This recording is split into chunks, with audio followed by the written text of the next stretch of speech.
মালতী ঠিকই বলে, সাইকেলটা বেচলে বিপদ। বিমলকে এড়িয়ে চলতেই হলো। কিন্তু বাজারের ওই লোকটা কেন যে চালের দামটা বাড়ালো? এ মাসে কিভাবে সব কুলোবো? রতন সাইকেল নিয়ে বাজারের একটি ছোট সেতুর উপর থামে। পকেট থেকে একটি ভাঁজ করা চিঠি বের করে। আপনার ধানকলের বকেয়া ঋণ অবিলম্বে পরিশোধ করুন। এইবার কি হবে? ধানকলে মাল দেওয়ার পরেও পুরো টাকা পেলাম না।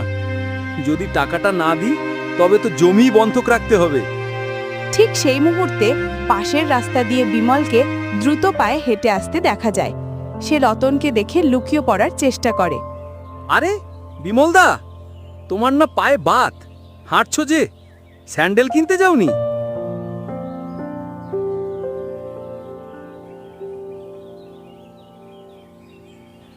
আমি না, মানে একটু হাওয়া খেতে যাচ্ছিলাম। বাজারে তো সব লোক ঠকায়, তাই ভাবলাম না যাওয়াই ভালো। রতন, তোর কাছে একটা উপকার চাইবো নাকি? আর কি চাইবে দাদা? আমার ছেলেটার নাকি স্কুলে ছবি আঁকার খাতা দরকার। তুই তো বাজারের দিক থেকে ফিরছিস, যদি একটু। দাদা, আমারও টাকা নেই। মিতুর বেতন বাকি, ধানকলের দেনা মেটাতে হবে। তুমি কি ভুলে গেছো? আমি আর পারছি না দাদা, আজ আমি কোনো ধার দিতে পারবো না। কি বললি? তুই আমাকে না বললি? হ্যাঁ দাদা, বললাম। নিজের সমস্যা না মিটিয়ে আর কতদিন পরের বোঝা টানবো? মালতী ঠিকই বলে। আজ রতন প্রথমবার রুখে নালালো। গ্রামের সরল মানুষগুলো যখন নিজের অধিকার বুঝতে শুরু করে, তখনই সমস্যার সমাধান শুরু হয়। রতন বুঝল, নিজের সংসার আগে, বিমলের আবদার পরে। রতন, মালতী ও মিতু হারিকেনের আলোয় উঠোনে বসে আছে। মিতু মন খারাপ করে স্কুলের ব্যাগ গোছাচ্ছে। সন্ধ্যের অন্ধকার ঘনিয়ে এসেছে, কিন্তু রতনের মনে আলো জ্বলেছে। সমস্যা যতই বড় হোক না কেন, সমাধান হবেই যদি পাশে থাকে সঠিক সাথী। কি হলো, বাজারের হিসেবটা মেলাতে পারলে না তো? না গো মালতী, চালের দাম বেড়েছে। ধানকলের টাকাটাও পুরোপুরি পেলাম না। মহাজনের লোক আসবে কাল। ভয় হচ্ছে জমিটা বুঝি চলেই যায়। বাবা, যদি জমি চলে যায় তাহলে কি আমি আর স্কুল যেতে পারবো না? আমার বন্ধুর নতুন ফ্রক হয়েছে, আমার তো। এমন কথা বলিস না মা, তোর বাবা ভাবতে কোনো চিন্তা নেই। শোনো, আমি একটা কথা ভাবছি। কি কথা? তুমি তো ধানকলের মালিককে বলেছিলে তুমি চালের বস্তা না নিয়ে টাকাটা নেবে, কিন্তু চালের বস্তা এখন নিলে কেমন হয়? বাজারে চালের দামটা তো বেড়েছে। মানে হলো, তুমি মালিকের থেকে টাকা না নিয়ে চালের বস্তা নাও। সেই চাল যদি আমরা গ্রামে বিক্রি করি, তবে তো তুমি বাজারের দামেই বিক্রি করতে পারবে। কিছু বাড়তি লাভ হবে, আর সেই টাকাতেই মিতুর স্কুলের বেতনটা মিটিয়ে দেব। আরে, তুমি তো দারুণ বুদ্ধি দিয়েছো। আমি তো ভুলেই গিয়েছিলাম, চালের দাম বেড়েছে। কাল সকালেই যাব। তাহলে আমার স্কুলের বেতন মিটে যাবে, আমি পড়তে পারবো। হ্যাঁ মা, সব হবে। ঠিক তখনই বিমল দূর থেকে তাদের দরজায় এসে দাঁড়ায়। ও রতন, মালতী, কি করছো গো? আমার একটা টর্চ দরকার ছিল। আজ রাতে বিদ্যুৎ নেই, তোমাদের ঘরে আছে নাকি? আছে দাদা, কিন্তু আমার মেয়ে এখন পড়াশোনা করছে, আর আমাদের কিছু জরুরি হিসেব বাকি। এখন আর টর্চ দিতে পারবো না। আহা, কি বললি? এতটুকু টর্চ দিবি না? না দাদা, তুমি কাল সকালে এসো। আজ আমরা নিজেদের সমস্যা নিয়ে ব্যস্ত। সেই রাতে পাঁচমোড়ার আকাশে অন্ধকার ছিল, কিন্তু রতন আর মালতীর মনে ছিল নতুন আশার আলো। গ্রামের জীবন সরল হলেও জটিলতা এড়াতে হলে প্রয়োজন সৎ উদ্দেশ্য আর পরিবারের একতা। আর এই একতাই তাদের সমস্যা সমাধানের প্রথম ধাপ।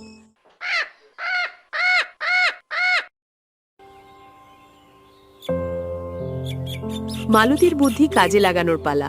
রতন ঠিক করলো সে টাকা নয়, চাল নেবে। কিন্তু কাজটাও তো সহজ নয়, কারণ মহাজন একবার টাকা দেওয়ার প্রতিশ্রুতি দিয়ে ফেলেছেন।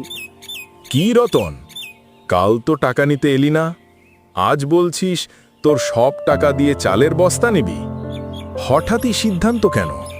আজ্ঞে মহাজন, আসলে এই সময়ে চালের দাম একটু চড়েছে তো, তাই আমরা ভাবলাম এই চালটুকু যদি গায়ে বিক্রি করি তাহলে মিতুর স্কুলের বেতনটা মিটে যাবে, আমাদের একটু উপকার হবে। ওহ, গায়ে বিক্রি? ঠিক আছে, নিবি, কিন্তু আমার এই চালের দামটা বাজারের দামের চেয়ে একটু কম ধরবো, যেহেতু তুই আমার পুরনো খদ্দের।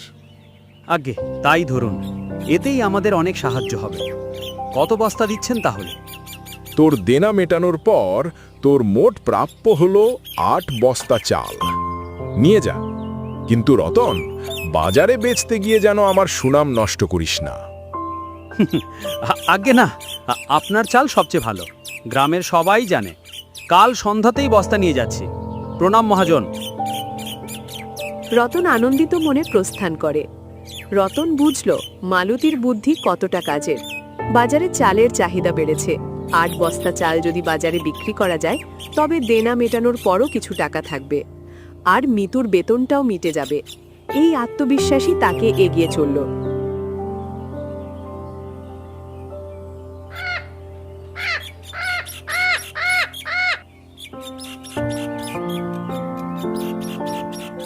মালতীর বুদ্ধি কাজ করেছে। গ্রামে মহাজনের চালের চাহিদা অনেক। রতন আর মালতী মিলে সেই চাল বিক্রি করছে। কিন্তু গ্রামের কোনো ভালো কাজে কি বিমলের নজর এড়াতে পারে? এই চাল ভালো চাল, মহাজনের ধানকলের চাল, এই সুযোগ। আপনার 5 কেজি হলো, নিয়ে যান। শোনো, লাভটা কিন্তু আশা মতো হচ্ছে। মহাজনের চালের সুনাম আছে। ঠিক তখনই বিমল দ্রুত পায়ে উঠোনে এসে হাঁসফাঁস করতে থাকে। ও মালতী, কি হচ্ছে গো? চাল বিক্রি করছো? তোমাদের ধানকলের চাল? আমাকে কেন বলনি? কেন বলবো দাদা, এটা তো আমাদের সংসার চালানোর ব্যবস্থা। তোমার তো চালের দরকার নেই, তুমি তো সবসময় মাছ আর পান খাও। আরে না না, আমার তো চাল লাগবেই। তুমি আমাকে বলনি কেন? রতন, তুই আমাকে একবারও বললি না যে ধানকল থেকে টাকা না নিয়ে চাল নিয়ে এসেছিস? তুমি তো আমার কাছে সাইকেলের চাকা ফেটে যাবার অজুহাত দিচ্ছিলে, তখন তো আমার ধানকলের কথা জিজ্ঞাসা করলে না। আরে বাবা, আমি তো প্রতিবেশী। শোনো, আমাকে 1 বস্তা চাল দাও তো, বাকি টাকাটা না হয় পরে দিয়ে দেব। হবে না দাদা, 1 বস্তা চালের দাম নগদ দিতে হবে, বাকিতে আমাদের সংসার চলে না। আর আমাদের যা চাল আছে তা তো গ্রামের বাকি অভাবী মানুষদের জন্য। ও, এখন টাকা হয়েছে বলে আমাকেই বাকিতে দিবি না? ঠিক আছে, আমি তাহলে পঞ্চায়েতকে বলবো। দেখব কিভাবে তোমরা এভাবে চড়া দামে চাল বিক্রি করো। আমরা তো কাউকে ঠকাচ্ছি না, বাজারের দামেই বিক্রি করছি। আর এটা তো আমাদের নিজেদের চাল, তুমি তোমার মতো দেখো। মালতী আর রতনের সম্মিলিত প্রতিরোধের সামনে বিমলের চাল ভেস্তে গেল। গ্রামের মানুষজন এসে তাদের সমর্থন জানালো।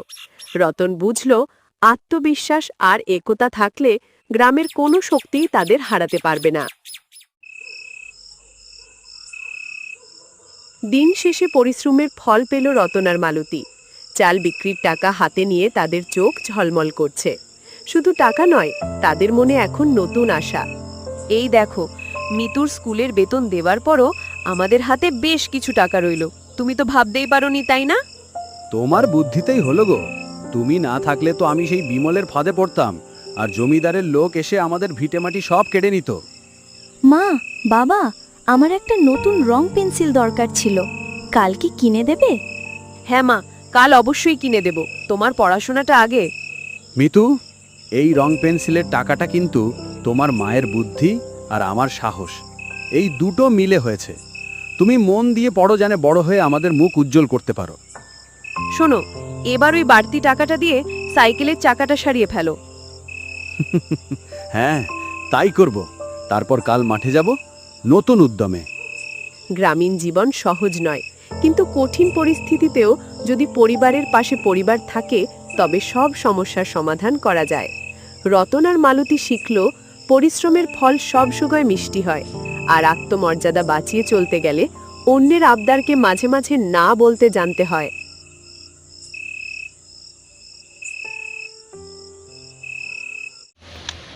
চলে আসছি আমরা মনোমুগ্ধকর একটা জায়গায়, ঢাকা থেকে একটু দূরে, মাত্র 25 টাকা ভাড়া। এই গ্রামের দৃশ্যগুলো লাগবে আপনাদের অনেক ভালো। তো এই গ্রামে সব কিছুই পাওয়া যায় ভাড়া, যেমন বউ, বাড়ি, ছাগল, তারপরে হচ্ছে বাচ্চা, গরু, গাড়ি থেকে সব কিছু ভাড়া পাবেন এই গ্রামে। তো এটা হচ্ছে প্রোবাইল, যে এলাকায় নাটকের শুটিং, ছবির শুটিং সবসময় চলে। ছোটো থেকে শুনে আসছি এই গ্রামে বউ ভাড়া দেওয়া হয়, মানে আপনার যা প্রয়োজন আপনার সব কিছুই ভাড়া পাবেন। বাসা থেকে শুরু করে, বাড়ি থেকে শুরু করে এভরিথিং সব কিছুই পাবেন ভাড়া। তো এই গ্রামের মানুষগুলি অদ্ভুত, তাদের জীবিকা নির্বাহ হয় এগুলা করেই, তারা এগুলা দিয়ে জীবিকা নির্বাহ করে। তো গ্রামটা আমার খুব ভালো লাগছে, আপনারাও আসতে পারেন এই গ্রামে ঘুরতে। ঢাকা থেকে যারা আসবেন তারা হচ্ছে টঙ্গী স্টেশন রোড আসবেন, স্টেশন রোড থেকে এই প্রোবাইল কলেজ গেট নামবেন, নেমে বাঁধন এলাকা আছে, আপনারা ইউটিউব চ্যানেলটা সাবস্ক্রাইব করে দিবেন, আমাদের পাশে থাকবেন। তো আজকে পর্যন্তই, ভালো থাকবেন সবাই।